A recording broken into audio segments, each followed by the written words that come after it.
Kumusta mga kaibigan? Maligayang pagdating sa aking channel. Muli akong kasama mo sa isang bagong video na Engine Accurate at Tugba Buyak Usten.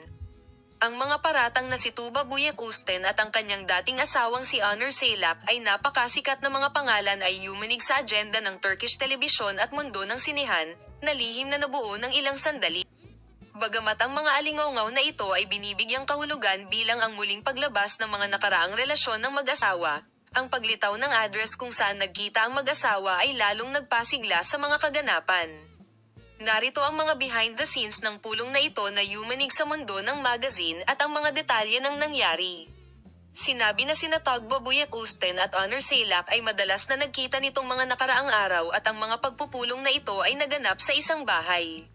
Bagaman ipinaliwanag ng mag-asawa na ang sitwasyong ito ay ganap na nauugnay sa kanilang mga anak, ang pagtagas ng lugar ng pagpupulong sa press ay naging mas kapansin-pansin ang insidente.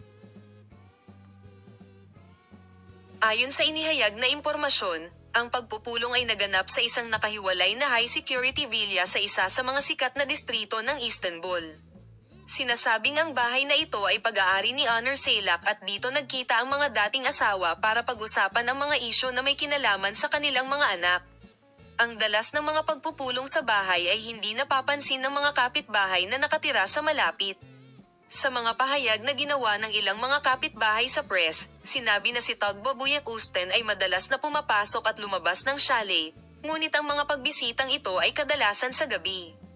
Ang kapitbahay na ito ay si MS, Tugba ilang beses ko siyang nakita, minsan kasama ang kanyang mga anak. Gayunpaman, ang mga pagbisitang ito ay ginawa ng lihim.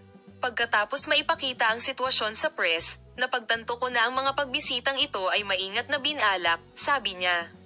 Ayon sa mga akusasyon, si Tuba Buyak Usten ay lihim na nakilala ng isang taong nakakaalam sa bahay na ito nang nagkataon mula sa kanyang asawa. Patuloy kaming magbabahagi ng detalyadong impormasyon sa paksa sa iyo.